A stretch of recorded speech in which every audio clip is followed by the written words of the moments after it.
Hi, welcome. We're going to do the topic review. It's due Tuesday or Wednesday, depending on when you had me. So Wednesday if you had me on Monday. Okay, so let's do it. First, the essential question of all of topic 2 has to do with this concept of parallel and perpendicular lines. So hopefully you're picking up on the fact that what properties? Well, they're really asking like what observations or what components are there? So we listed out some of these. Parallel lines, we observed never meet. Parallel lines keep going forever.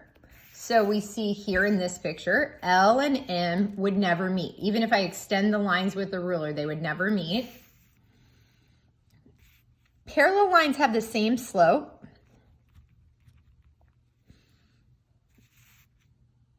So again, thinking about this picture, this looks like I went maybe down 2/3. This also looks like I went down 2/3.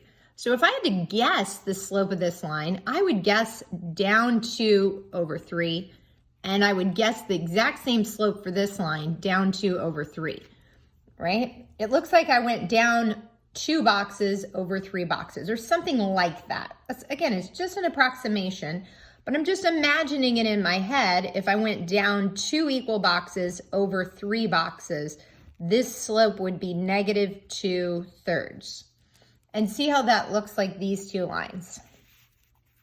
So that's what we mean by same slope. Down 2/3 looks pretty close to line L and line M. Okay, so that's parallel means same slope. Okay, or parallel, the properties are same slope and they never meet, meaning they don't intersect. So perpendicular feels somewhat different than that, right? Perpendicular lines do meet, and they meet at something very specific. So these 2 lines are perpendicular right there, correct? If I extended this line and I extended this line, those definitely meet, and they meet at 4 90-degree angles. Notice if these 2 lines are extended, here's a 90, here's a 90, there's a 90, 4 90-degree angles. Okay. So is there anything special about this? Well, one special thing is if it's straight up and down lines are perpendicular to horizontal lines. So vertical lines are perpendicular. Vertical lines are, and I don't like writing out that big word. I need a shortcut. This little symbol is a way to mean perpendicular. So vertical lines are perpendicular to horizontal lines and vice versa. But what if they're not totally vertical or totally horizontal? So if I twist the page here, I can think about these lines having slopes other than totally vertical or horizontal. Another way to look at it, and I have a little bit of space down here where I put this sketch, if I had a line that really was fall 2, run 3, so if I just make 2 hash marks down and 3 hash marks over, right? 1, 2, 3, a line would be something like this, right? To be perpendicular, I have to kind of do the opposite of this. A perpendicular slope would mean +3/2. So that has to be the perpendicular slope, because for it to meet at a 90, it's got to go to make an X, and the angle at the X, if one goes down, the other one has to go uphill. So they're opposite signs. And also see how I flip this upside down. So that's the other thing we notice. So let's see if I can draw that. I need to, from either point, doesn't matter which point, I need to rise 3, run 2. So go up 1, 2, 3/2. Ooh, pretty cool. So this little pinwheel helps me verify that the slope -2/3, -2/3 is the slope of that line. +3, 2 are in fact perpendicular because they make that pattern. Very specific pattern. So I'm going to use a general term. So if the slope was a number A over number B, then the perpendicular slope would be negative B over A. That's my pattern.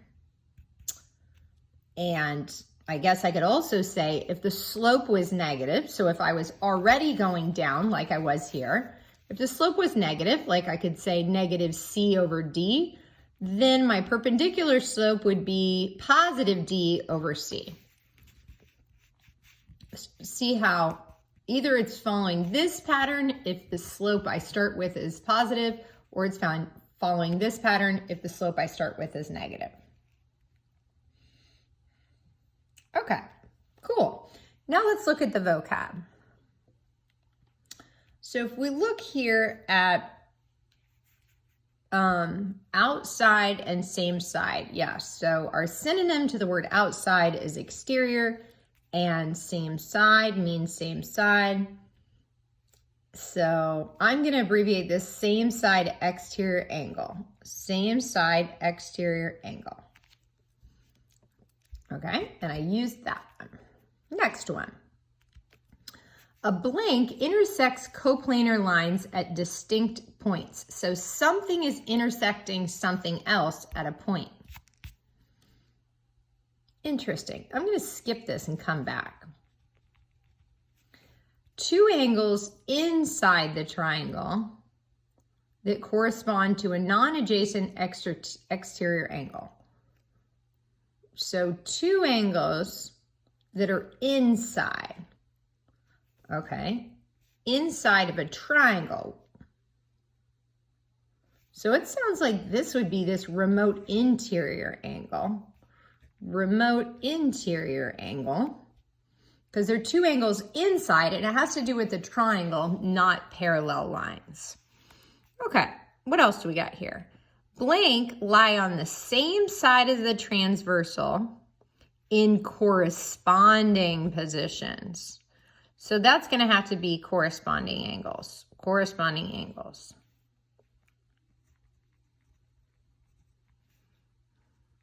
Okay.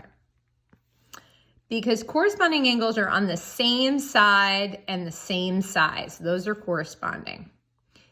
Angles between parallel lines that are not adjacent and that lie on opposite sides. So they lie between. So I'm going to have to sketch this, I guess.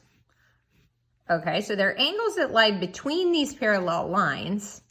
That sounds a lot like inside, doesn't it, guys?